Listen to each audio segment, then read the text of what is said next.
Welcome everyone to the Harvard Kennedy School Women in Public Policy Program Seminar Series. My name is Anisha Sindhi. I'm the Director of Research and Programs at WAP, where our mission is to equip leaders and change makers with rigorous evidence-based strategies to advance women and gender equity. And this seminar is one of the ways in which we fulfill our mission. I wanted to share some brief seminar logistics before we begin today. If you have any tech-related questions or issues, feel free to post them in the chat or private message anyone with the acronym WAP in their name. We have a couple of team members helping us out today. Our speaker will present her work for about 45 to 50 minutes, followed by a Q&A. For the Q&A portion, we welcome participants to ask your questions out loud. We would love this to be an interactive presentation today. So we'll ask you to raise your virtual hand, which is in the Zoom reactions tab, or post in the chat. We're happy to read out the question, but would love for folks to ask their questions out loud. Before I hand things over to our co-director, Hannah Bowles, though we are in virtual space today, I'd like to offer a land acknowledgement to honor local Indigenous communities on the campus that WAP is located on. WAP and the Harvard Kennedy School are located on the ancestral, traditional, and contemporary unceded homeland of the Massachusetts people, the surviving descendants of the first people of Massachusetts and of the Neponset Band of the Massachusetts. We honor this tradition and work towards a gender equity agenda that addresses the needs of all women, including Indigenous women and Indigenous communities. Thank you all for being here today, and I will turn it over to Hannah Bowles. Thank you, Anisha. Welcome to our Fall Women in Public Policy Program Research Seminar on Women's Leadership in Context, Gender, Power, and Identity Dynamics. We'll also hear today about power and institutions, political institutions. Very grateful to have today's speaker. This seminar, more broadly, gives participants an opportunity to engage with cutting-edge research on contextual factors that influence women's leadership advancement, including organizational structures and practices, power dynamics, and intersectional identities. Today, we are delighted to have with us Rachel Brulé, presenting on Unequal in Office, How Discussion Rules Close Gender Gaps in Representation. Rachel is this year's Sage Sarah Miller McCune Fellow at the Center for Advanced Study in the Behavioral Sciences at Stanford University. She is also an associate professor of global development policy at Boston University's Frederick Pardee School of Global Studies. She is a graduate fellow with BU's Department of Political Science, associate director of the Human Capital Initiative at the Global Development Policy Center, and affiliated faculty with the Institute for Economic Development. A significant focus of her research, which she'll be presenting today, investigates gender as an influence in political decision-making, noting that having elected women does not ensure equal influence. So thank you, Rachel, for joining us. We're very grateful. Turning it over to you. Oh, thank you so much, Hannah, for inviting me. And it's just to be with all of you today. I also want to thank Anisha Asundi, Laura Botero, and Greg Durchek for all your help organizing this, and really for everything you're doing at the Women in Public Policy Program, which I think is one of the most inspiring places right now for deep engagement with questions of gender, power, and public policy. So thank you. What I'm going to present is titled Discussion Rules Matter for Representation, Experimental Evidence from Rural India.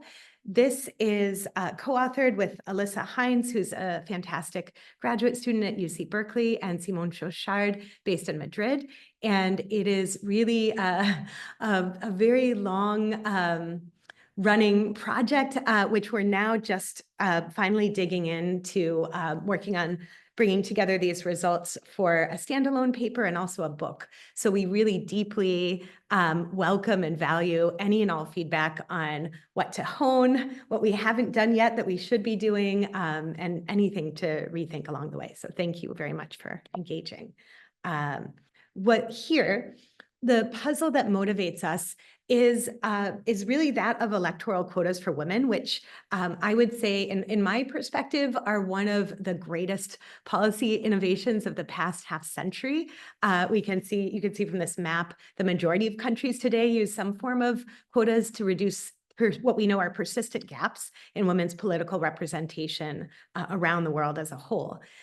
And yet, the question, which I think for me right now feels particularly salient, is why haven't we seen more change?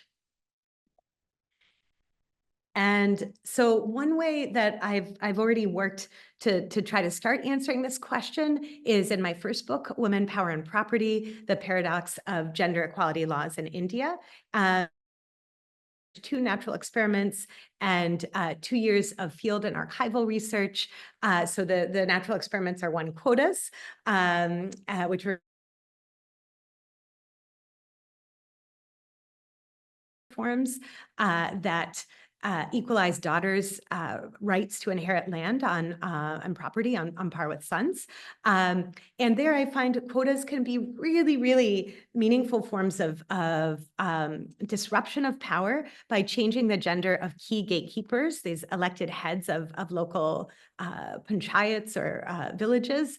And in doing so, they enable women to effectively claim property inheritance, but they also mobilize backlash. So what I find in the book is that the overall impact of these 2 policy innovations on a given woman's welfare depends on her bargaining power within her family. So women who can strike integrative bargains, these are women who have not yet married. They can trade dowry for property inheritance in their name. These are the women who benefit. Women who lack this bargaining power, who have already married, are the ones who face backlash that ripples across generations. So not only are they less likely to inherit even symbolic amounts of property, their brothers are more likely to refuse to care for their parents in old age, and they, as mothers, are less likely to have daughters. They're more likely to carry out female infanticide.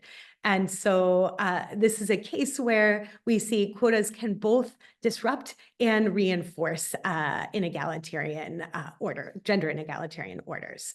And so this won APSA, the American Political Science Association's Lubert Prize for the best book in comparative politics in 2021. And it's also part of what has motivated my next round of research, which is funded by the National Science Foundation's Career Award, on the causes and consequences of disruptive changes in gendered power. So I'll happy to come back to that in the Q&A, but what I'd like to do now is to move into what we're studying here. And so this is again a global challenge that we know that descriptive representation that guarantees women's presence does not ensure substantive representation of women's policy interests or their influence in governance. And in India, which is where we're going to be studying it, there's one popular explanation as to why, which is that sarpanch pati, that non-elected husbands, are governing in the place of quota elected women, of their wives. We hear this from the Prime Minister Modi. We also see it in popular culture. So one of my favorite shows is streams on Netflix, Panchayat. And here you'll see some of the key players that are going to come back in this research. At the center, holding a piece of paper over his head, is the Gram Sevak, is the lead local bureaucrat. On one side, you'll see the woman. This is a quota elected woman sarpanch, or head of the local panchayat. On the other side is her husband. And then beside the woman on her other side is the appointed second in command in the panchayat, the Upa Sarpanch. And all of these people matter for collective decision-making. What we're going to look at here is to ask, is it truly never the woman Sarpanch, the quota-elected woman who has a say, or does she have some scope? And if so, what explains the dynamics of her influence in government decision-making?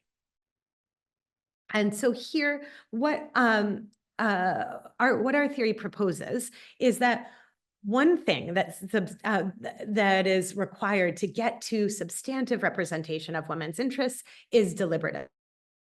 We start by acknowledging descriptive representation is really important. It's necessary, but our argument is that it's insufficient for closing gender gaps in substantive representation. We also think that something else that's commonly used to rationalize why women don't have more influence after elections are selection effects, that women, the pool of women who are elected just look different than the pool of men. They tend to be less educated, they have less experience in politics, and they have smaller political networks they can draw from to enable them to govern effectively. And we say, yes, all of this is true. In addition, backlash is something that we think is a crucial factor that can limit the scope of influence that elected representatives exert in governance.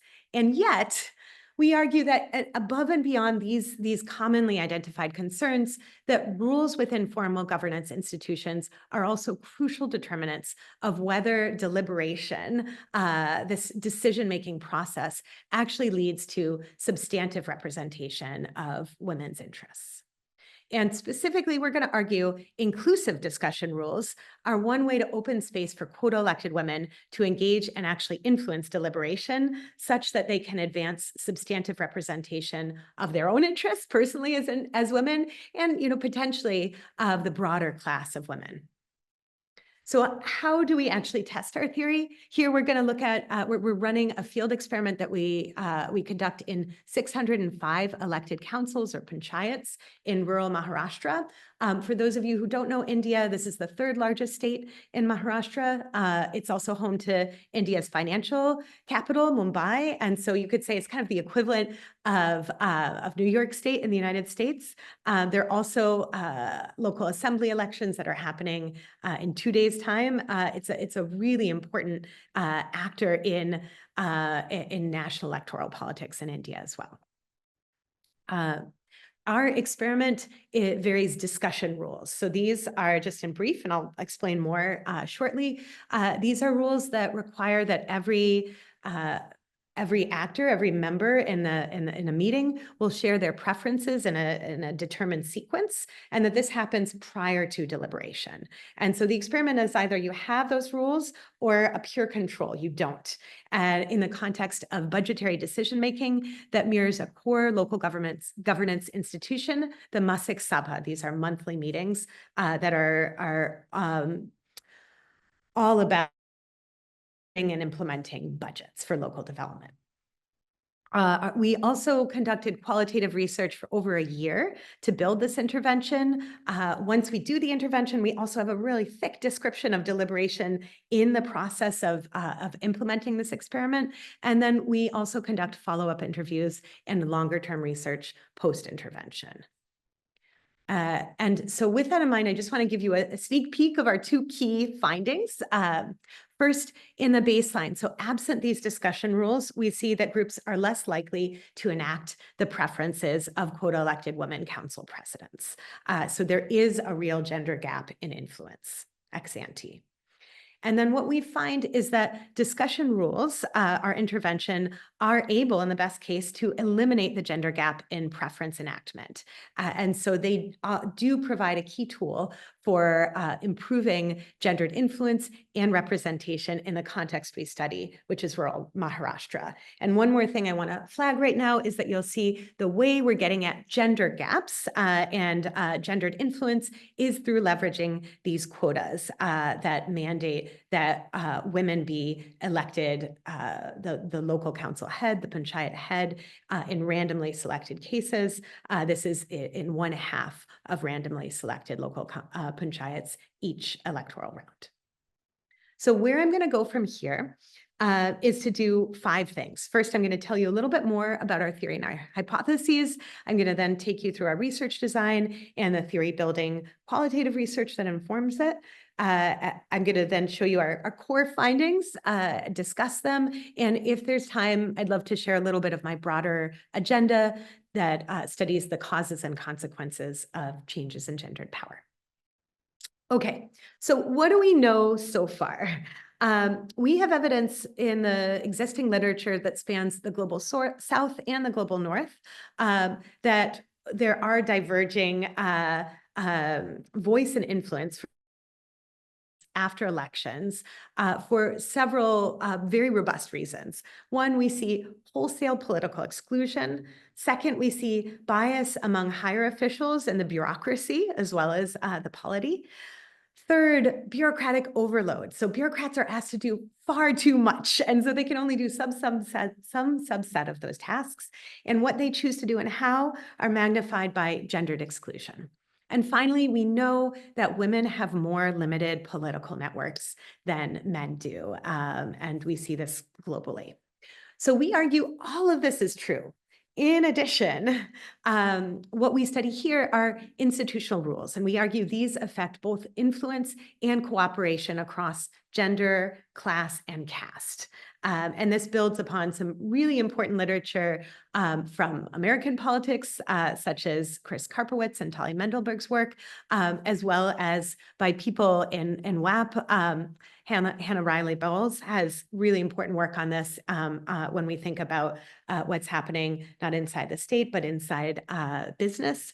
And again, we see really additional important work on the ways that institutional rules matter from Central Asia to South Asia are what I've cited here, but there's a lot more that's worth engaging with.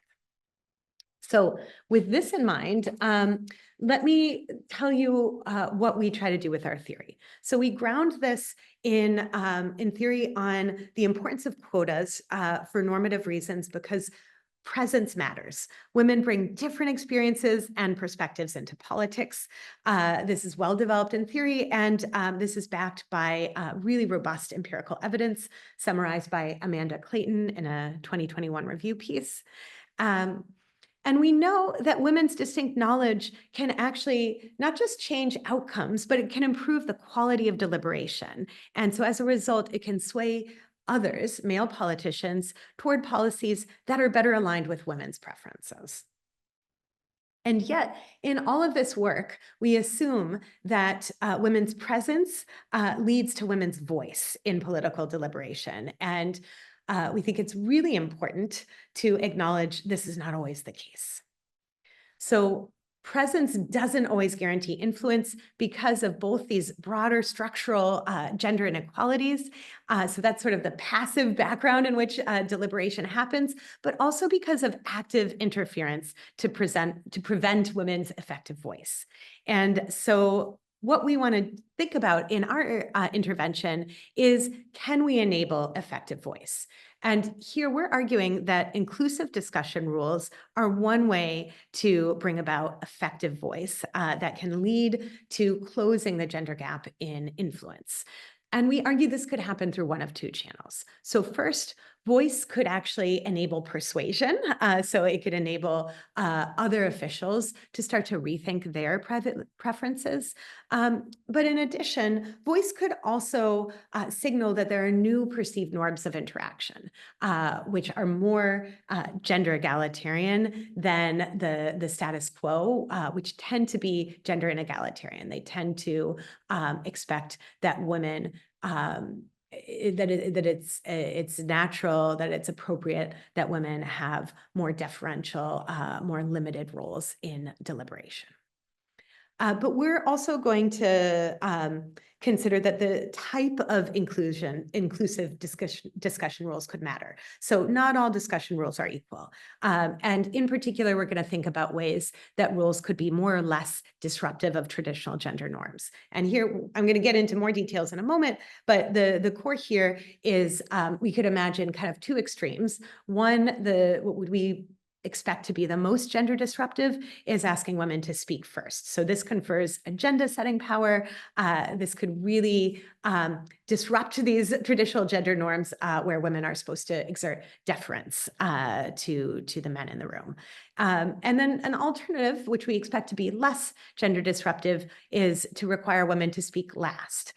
So this we expect to kind of be more in line with norms of deference, but it could also be an effective way to enable women to kind of anchor the discussion and synthesize preferences before moving into deliberation.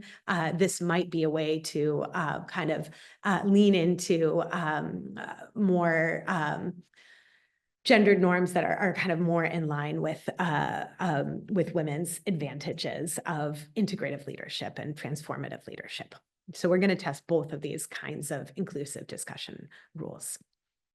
So what we do in our intervention is to say, can explicit inclusive discussion rules actually reduce gender gaps in officials' influence within collective deliberation? And here, inclusive discussion rules, we mean rules that guarantee a speaking slot for each and all participants.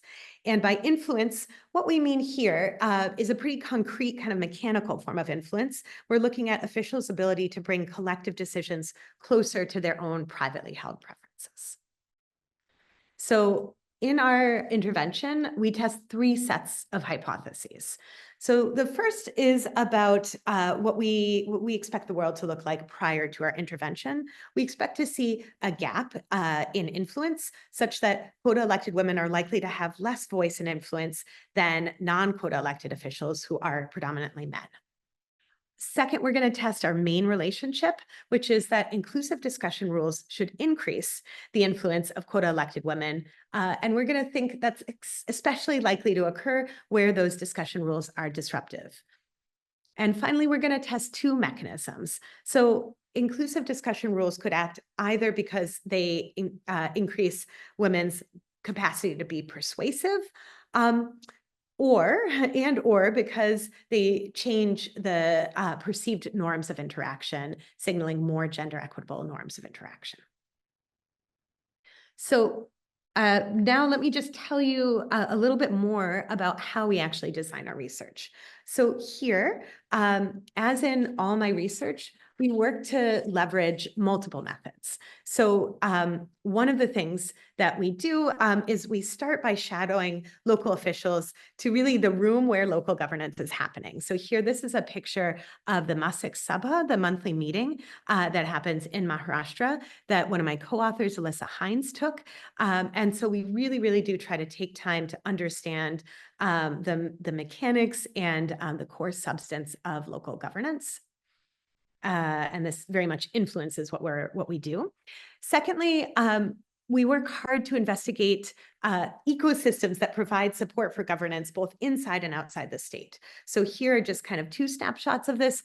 One, you could see me with a really fantastic NGO, RSCD, that's based in Navi Mumbai, and something that came up from people both inside and outside and regularly advising government was the need to expand gender deliberative space within the state.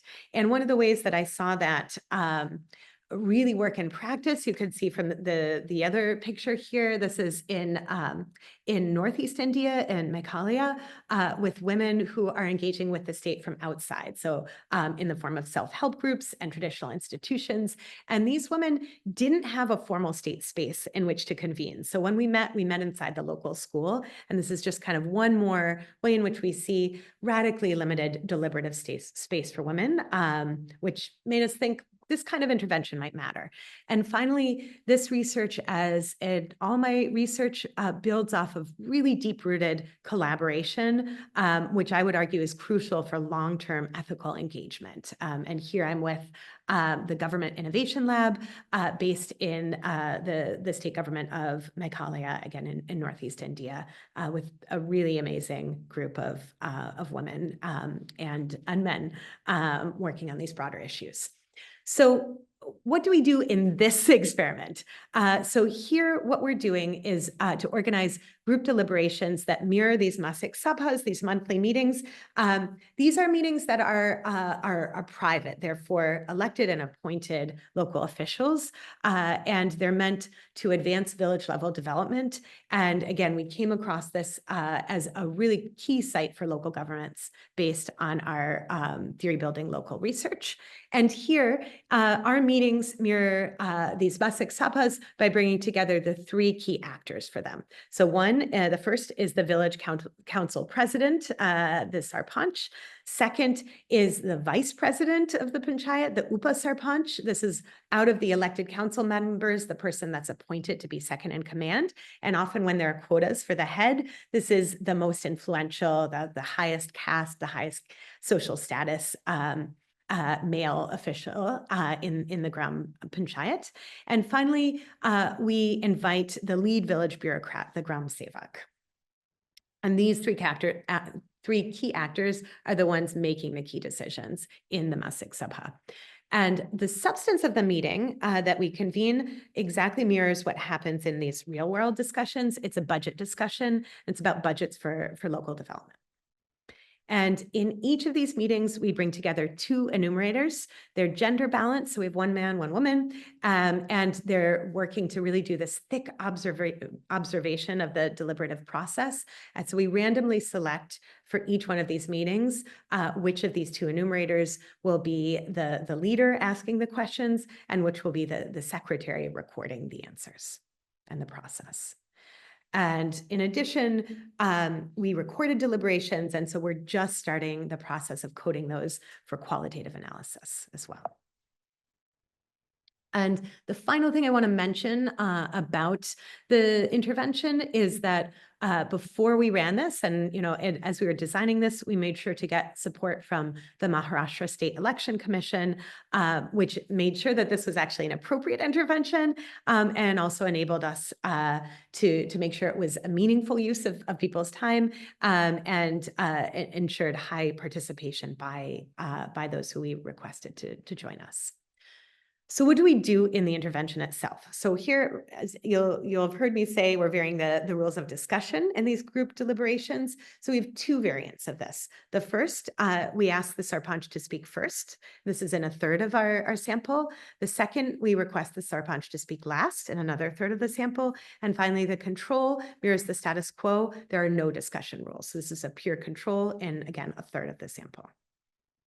And the sample constitutes 605 Gram Panchayats across 5 districts in rural Maharashtra. So in terms of what these discussions actually look like, in all cases, so in our treatment and control, we begin with a general introduction before the deliberation where we say, now we will discuss investments in public goods in your village. With this research, we hope to understand the most important needs of your village, especially as it relates to where more state-provided funding is needed. We hope to share findings via policy proposals to the Maharashtra government, proposing to them the types of public goods where they should invest most heavily in the coming year. We want to know what you think are the most important policy categories in your village and how you would allocate funds to each. Can you answer some questions about this? And so we're really trying to say, here are the things we're trying to do to make sure this is worth your time if you're willing to engage. And then we ask the group to deliberate together with just, again, a few slight variations. So starting off for all of our cases, control and treatments, we say, we'd like you to discuss this as a group. Everyone is invited to participate in the discussion. So this is, again, both mirroring the status quo and also telling everyone, to the extent you think there's some social desirability bias, we care about hearing from everyone, regardless of whether you're the control or the treatment. And then the treatment, we mechanically try to induce inclusion in a very specific way. So we ask both variants. We start by saying, we want to ensure that everyone contributes. So we ask that you briefly state your position before we open the discussion to deliberation.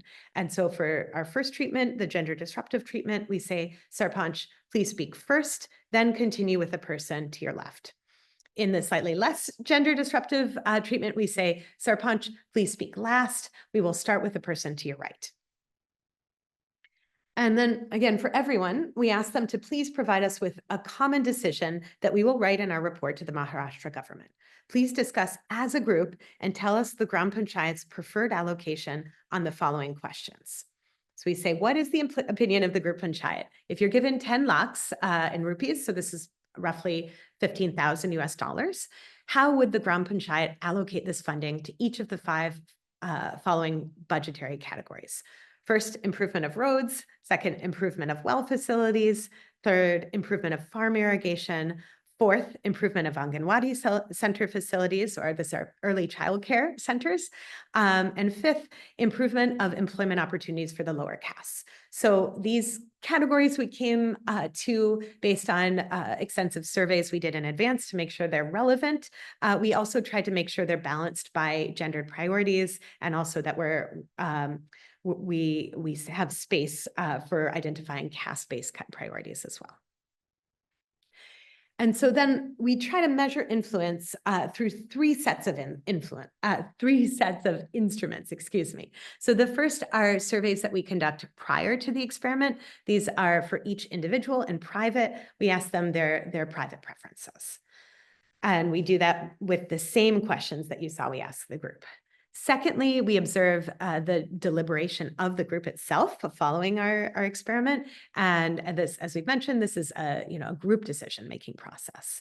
And finally, we return to individuals through very brief private experiments, private surveys that we conduct post-experiment. And these are, again, surveys just to ask about their private preferences. And so when it comes to the measures that we construct, I'm going to explain these. We have 3 core measures. I'm going to show you outcomes on each of these measures for each of our main results. And I'm going to explain these from the least to the most nuanced. So the least nuanced measure is a binary measure of influence, where we simply ask whether whatever the Sarpanch allocated the most money to of those 5 categories in that initial private survey that we conduct prior to the experiment, we see, is that the category to which the group allocated the most resources as well? If yes, we code that as a 1. Yes, the Sarpanch has influence. If they're not the same, we code that as a 0. They don't have influence. Slightly more nuanced measure, we look at the difference in monetary terms between how many rupees the Sarpanch allocated to their top preference privately pre-experiment, and how many rupees the group allocated to that the same category of goods following the experiment. And finally, the most holistic measure, most nuanced measure is looking at that same distance, the same difference between the amount of rupees allocated to a category privately initially by the Sarpanch pre-experiment and post-experiment by the group. And we look at that difference for each one of those 5 categories, and we take the average of those differences. That tells us the distance overall between the Sarpanch's private preferences and what the group decides to allocate. So what do we find? Initially, I want to show you the response to this first question about what we see in the world ex ante prior to our treatment. And here I'm just going to explain how I display these results, because this is the same way I'm going to display everything else. So here I'm going to start by showing you the means by reservation status. Again, remember Q, this is where there are gender quotas. So these are exclusively women responding. And N means these are non-quota elected officials, which are predominantly men. And so I'm first showing you the difference between the mean answers for quota elected women and non-quota elected predominantly men. And we're going item by item. So first, did they speak at all following this budget question? And here to show you the world prior to our experiment, this is going to be radically underpowered. I'm just showing you the just over 200 control Gram Panchayats. So first showing you means, the scale ranges, you can see on the horizontal axis between 0 and 1. So if we're speaking first, that's 0 didn't speak first, 1 is he did. We're seeing what proportion of Sarpanchas spoke first. And then on the right-hand side, you'll see I'm presenting differences in means. This is between the quota and the non-quota elected officials. And here I'm showing these with name and standard errors. These are clustered at the level of the intervention, the Gram Panchayat, and the bars on either side of the dot are the 95% confidence intervals. And so here, if we just look at the first item, we see that quota elected women sarpanches are much less likely to speak first in our control groups, so without any discussion rules relative to the non-quota elected predominantly male officials. And we also see if you move down one bar horizontally, that they're less quota elected women sarpanches are less likely to speak at all. So there is this gender quota gap in influence in terms of voice at the very least. So what about influence? So we see quota elected women's preferences are less likely to match the group's priority in that first binary measure of influence. We also see greater differences between what the quota elected women would want privately and what the group allocates as compared to non-quota elected, predominantly man sarpanches when we look at the top priority, as well as when we look at the average distance across cases.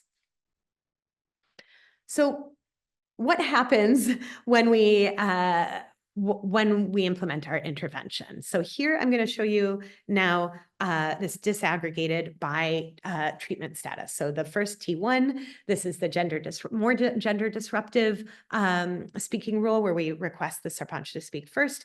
T2 is slightly less gender disruptive. We ask them to speak last. And we can see a significant increase in terms of the likelihood that groups will choose the same top priority as quota elected women sarpanches. And we see this across both treatment types. And in particular, for the more gender disruptive treatment, we see the probability that the group chooses the top priority that the sarpanch chose privately rise from 32% in the control to just over half, 50.6% in the treatment group. This eliminates the gender gap in influence. So this is a really meaningful, and you can see statistically significant at the 95% confidence interval intervention in both versions of this intervention for quota elected women sarpanches. In contrast, in line with our theory, we don't see any movement for non-quota elected, predominantly male sarpanches. So these are the sarpanches we expect are advantaged by the status quo. And so these inclusive gender discussion rules don't give them any further advantage. And we see something similar when we look at these other measures of influence. You can see here movement significant at the 95% confidence interval for our more gender disruptive treatment. So we see that our intervention significantly moves collective budgetary preferences towards the private preferences of quota elected women sarpanches. No change for non-quota elected male sarpanches. And we see this for both our narrower and our broader, more comprehensive measure of the distance between private and collective preferences. And again, those statistically significant across measures for our more gender disruptive treatment. It's in the same direction, I would say, for our less gender disruptive treatment, though not always statistically significant. Okay, so what about the mechanisms that we proposed? If you'll recall, we said we wanted to test two. So the first is that of persuasion. Discussion rules could enable quota elected women sarpanches to persuade the other members of these groups to change their privately held preferences due to the distinct arguments and information that they make when they have deliberative space to do so. And if so, we should see private preferences, these preferences that we ask again post-intervention, one-on-one with officials. We think one indicator of persuasion would be that they move closer to what the quota elected women sarpanches said they wanted prior to our intervention. Secondly, we might see discussion rules shift to perceived norms of interaction by signaling that the status quo deliberative norms, which we expect to be gender exclusionary, are no longer acceptable. And one way we think we would see this would be in terms of interruptions. So we would expect interruptions of quota elected women should decline in the presence of our intervention if people think that there are new perceived norms that are more gender inclusive that are now at work. We see no evidence for persuasion. This is in line with a robust body of experimental evidence from other cases.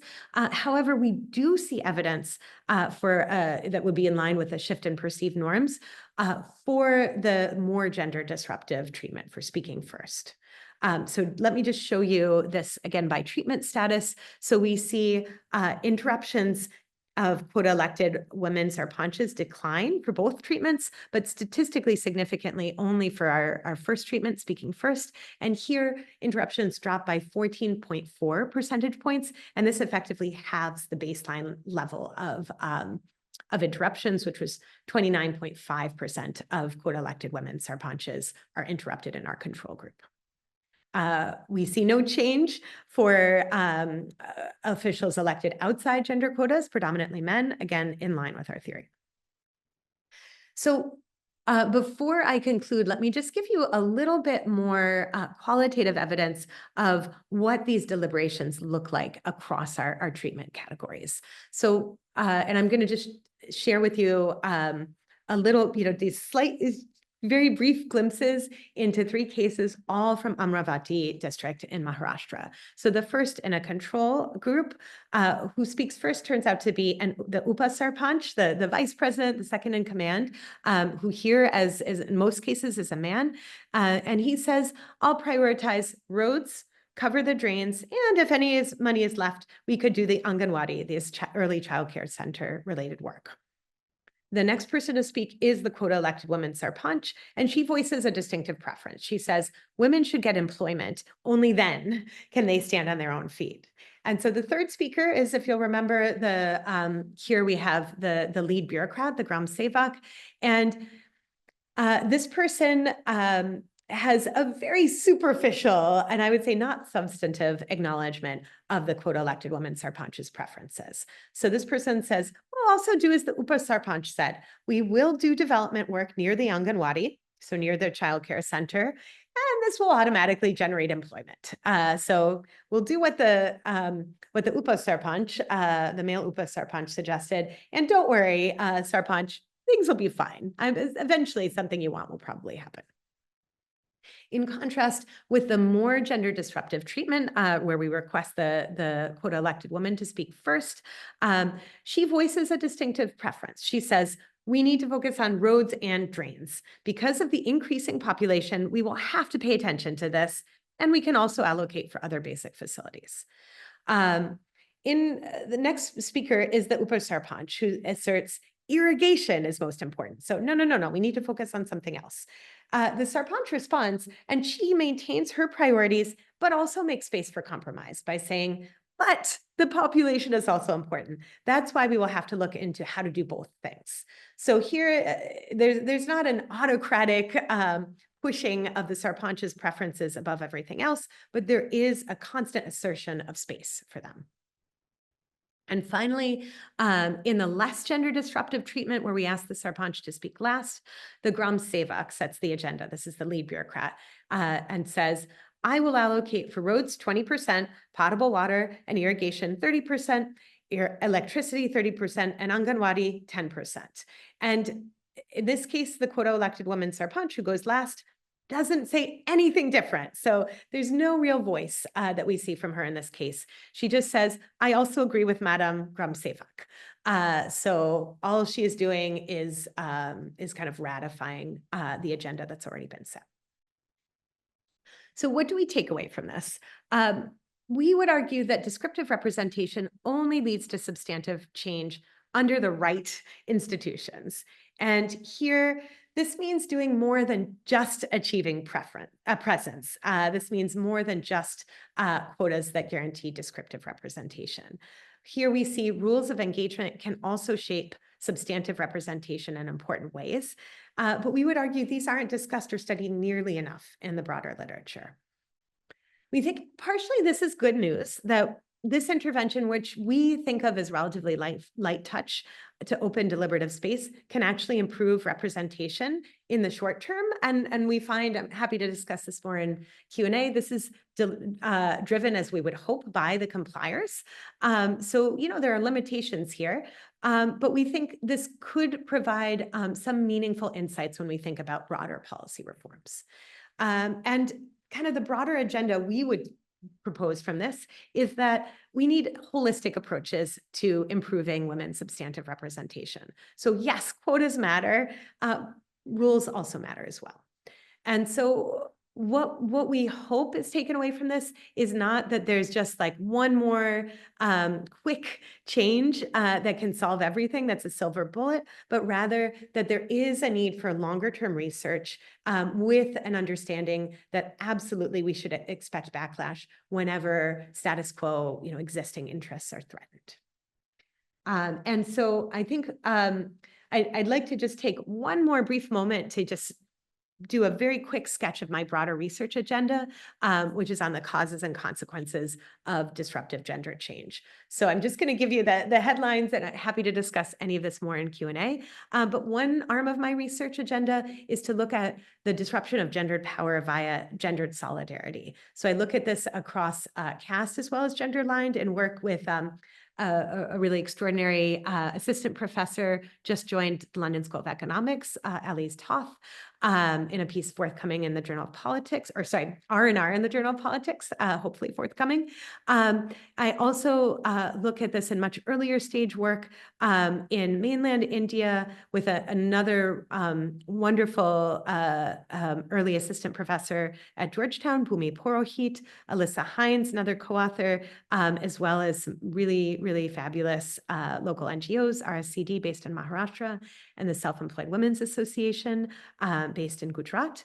And in Northeast India, as I've mentioned before, here we're working on strengthening informal institutions and seeing whether this can create a durable pipeline of political power for women and more effective representation of communities writ large.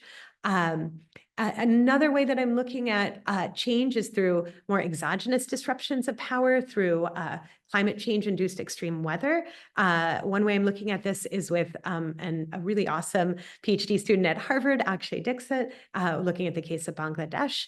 And also, again, back in Northeast India with the state government of Meghalaya, their Government Innovation Lab, and an extraordinary group of researchers, Vasudha Ramakrishna, who is an amazing PhD student at BU, Emeralda Tabak, based with the state government of Meghalaya, Namita Varma, independent researcher who has worked with Harvard in the past and is wonderful, and Alyssa Heinze. And the final thing that I'm doing is looking at whether we can collaboratively rework gendered power in really, really tough circumstances, including in Afghanistan. And this is with a really extraordinary team of Afghan women, as well as computer scientists at BU, Mayank Varia, Alison McDonald, a researcher who is brilliant and work in hard places, Alex Skako, based at ZZB in Berlin, and a broader set of partners currently in the US government. Happy to discuss more in the Q&A. I think the big conclusion from my perspective is discussion rules do improve gendered representation, but institutional details matter if we really want to meaningfully shift the dynamics of gendered power. So thank you so much. I really look forward to your engagement, and I'll stop my screen sharing so I can hear from you. Thanks. What an exciting talk. Thank you so much, Hannah. Really wonderful. I'm so just delighted. So I'm sure there'll be people filling the chat. If it's okay, I have to figure out. Yes. So can I start with, and Please. you said this is work in progress, so you're also open to conversations about terminology and things, right? Absolutely, yes. Okay, so yes. So really brilliant, exciting, very important work. I wanted to ask you about your more or less gender disruptive as Yes. the Yeah. mechanism. Yeah. And so two things came into mind, two pinches came in mind. I'd love to hear your Yeah. thoughts. Yeah. So Yeah. one is that it's not actually gender disruptive across the board, because in the non-quota condition, or talk first actually is gender norm reinforcing, because it's more often than not man. That's a great point. Yeah. Yeah. And then I was wondering, are you in effect reinforcing the authority of the sarpanch?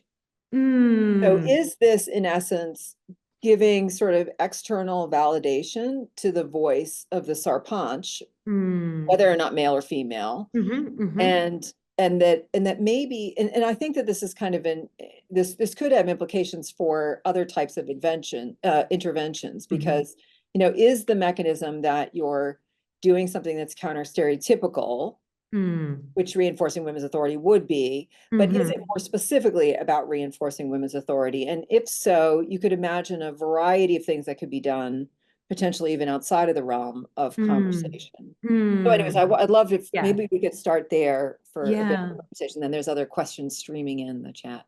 Oh, absolutely. Thank you so much. Okay, so this is a great insightful question. And yeah, so I think you're right. We hadn't been thinking nearly as much, as you can tell from how I presented it, about what the treatment is doing for the non-quota elected sarpanches. We're just, assuming it doesn't change anything. But I think that's a really fair point, that we are actually reinforcing, as you're saying more broadly, we're reinforcing the sarpanch's power. And this might be also reinforcing the status quo gender norms, where we don't have quotas.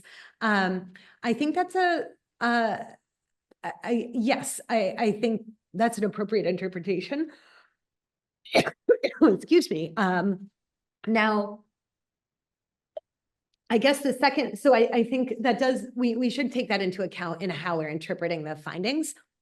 I will say, is this, like, how big of a deal is this, is maybe kind of an implicit part of your question. And we thought a lot about, and I think, when you're thinking about collective deliberation, I mean, part of the point is everyone should have a say if it's going to be collective.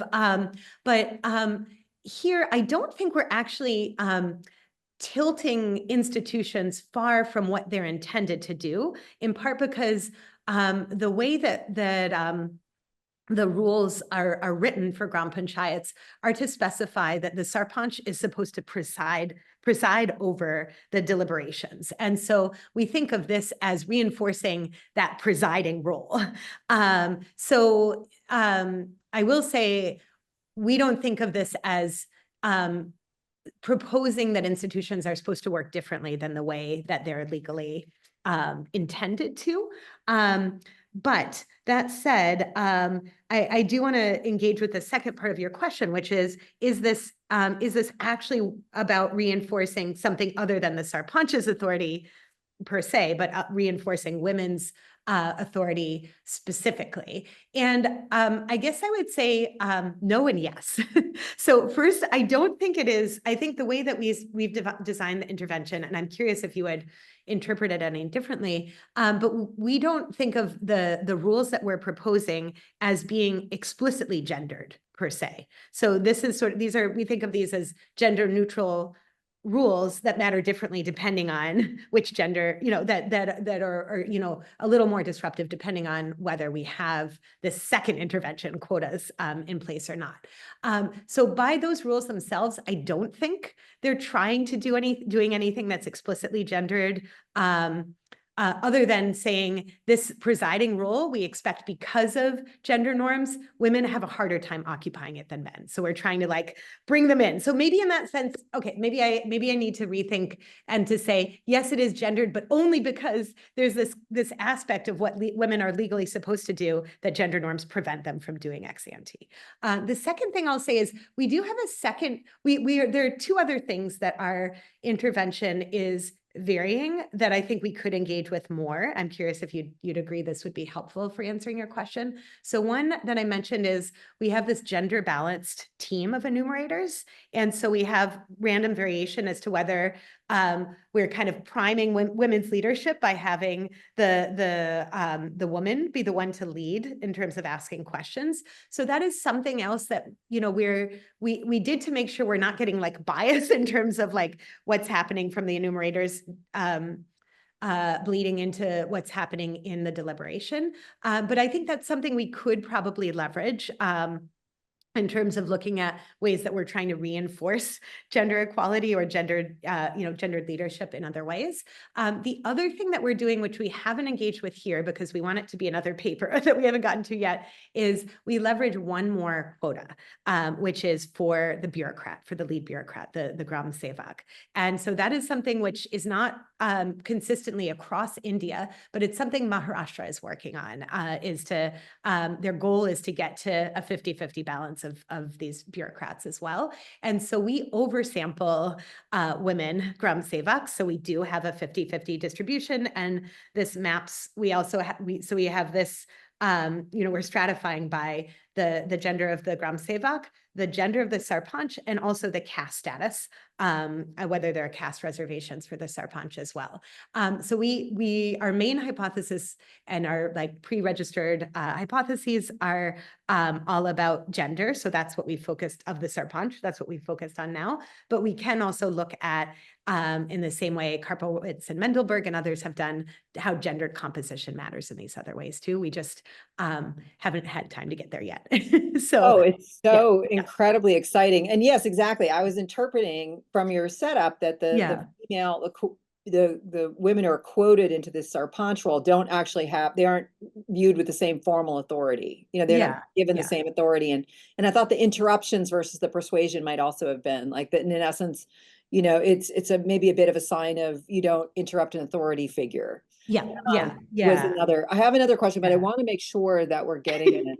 Thank you. I'm gonna turn to Anisha because I'm too caught up in the substance to be thinking about the chat. So Anisha, would you lead us in the discussion here?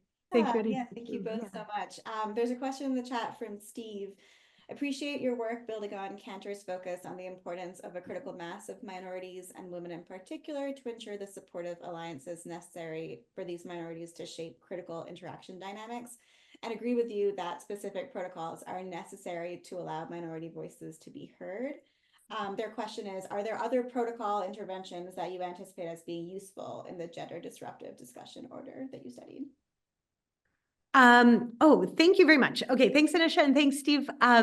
So yes, I think there's so many other forms of gender disruptive interventions that could matter. I will just maybe mention one for now, but I would say I would love to hear from people in terms of either things you know about in India or other cases, or things you think we should be taking more seriously.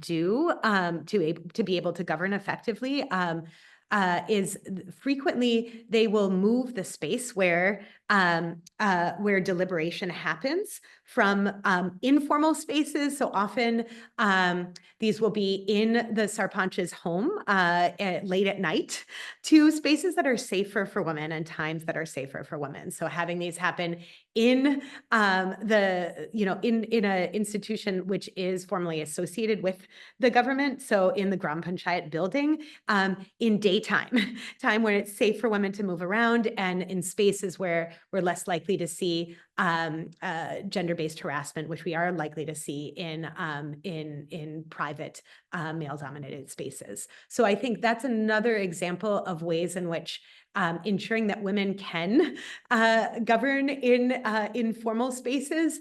That sounds like obvious. I think it's almost like these discussion rules, they seem obvious. Obviously, we should hear from everyone's voice, but because of the extensiveness of, I think, structural and kind of self-evidently important for meaningful, thoughtful deliberation don't happen in practice. So I would say those are these kind of low-hanging fruit, which I think are important places to start, though not to end. Thanks. Great. Thank you so much, Rachel. If I could use my moderator's privilege and ask a question. Please, yes, yes. Yeah. I'm curious if you could talk more about your work at the intersection of gender and caste. And I know there's some work on how reservations affect both higher caste and lower caste women differently, but I'm curious if you have any hypotheses or thoughts on how these light touch interventions like deliberative space may affect representation and visibility, especially of Dalit women or other lower caste women.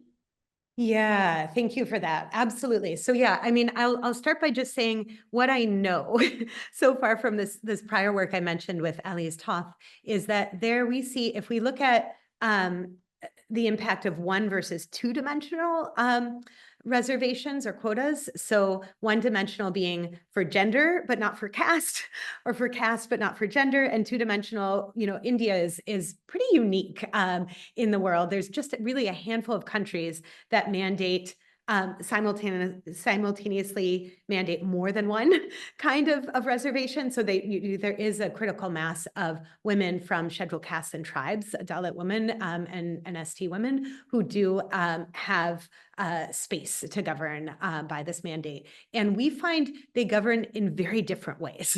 So in the paper we have together, we look specifically at relations across caste lines, and we find that ST and SC women are much more effective at building bridges. Our hypothesis here is this is essentially out of necessity, that because of the economic as well as social disadvantages that women from lower castes and tribes face, they have to build bridges economically, politically, socially, to be able to have effective coalitions to govern.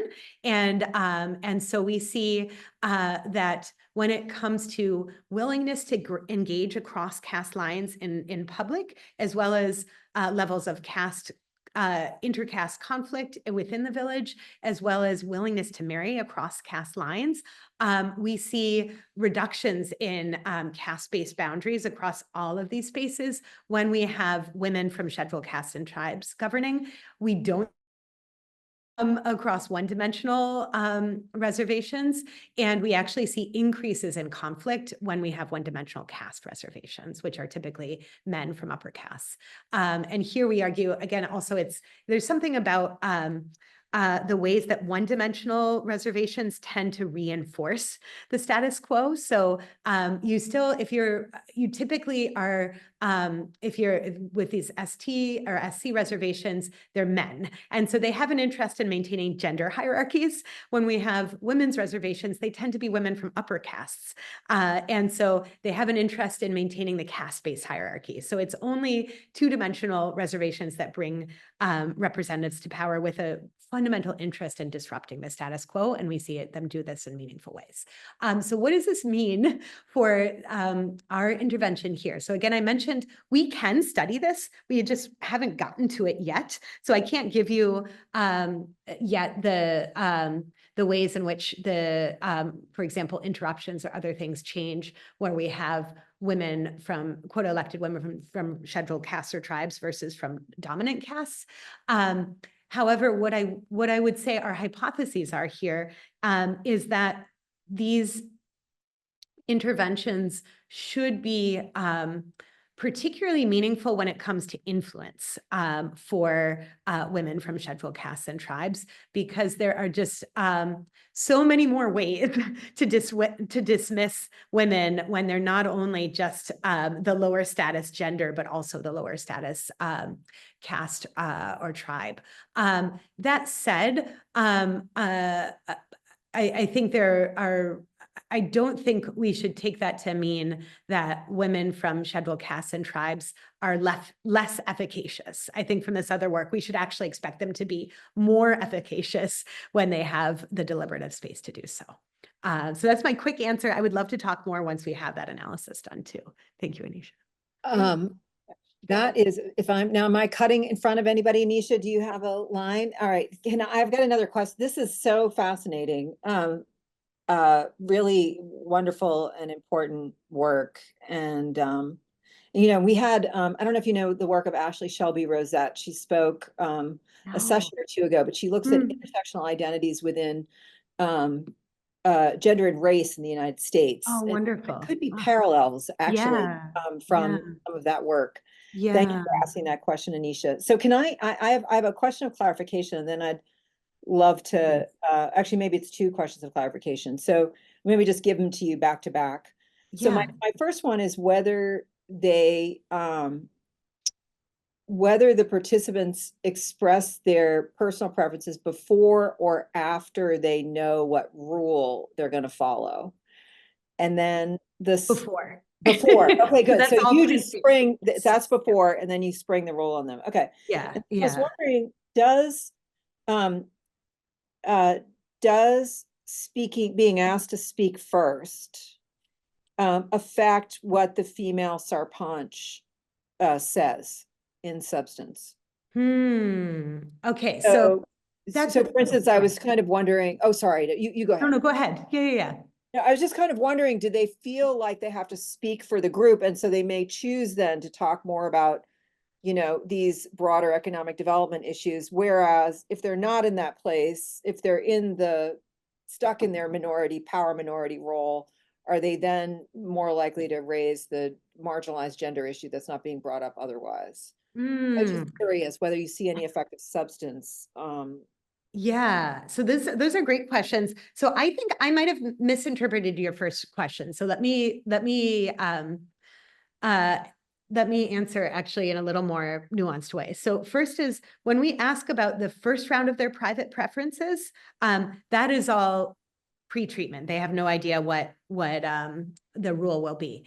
However, when we ask them to voice their preferences in the group setting, that happens right after we've told them the decision rule. So I guess if that was the question, that expression, that public expression of their preferences, only happens after we've told them how we want them to deliberate. So I'm not sure which. Oh, you understood me exactly. I was just wondering whether, because that's what I was wondering, because you could see if you told them the rule and then they went private, then you might not be able to tell whether there was an effect. But you could see if there's a difference between the first thing they say and then whatever they say as a preference. Yes. As affected by the rule was what I was wondering whether you could see that. So we can. That is a great idea. We have not done that yet. So thank you. We will do that. And I will say, I have a quick answer in terms of right now, do we know how different is what they say in public versus what they said in private? But that's a great point. We can look. So I'll get back to you on that. I will say one other thing that we ask our enumerators to code, which I think is a helpful additional layer of information here, is we ask them whether they think the sarpanch worked to persuade others in the group.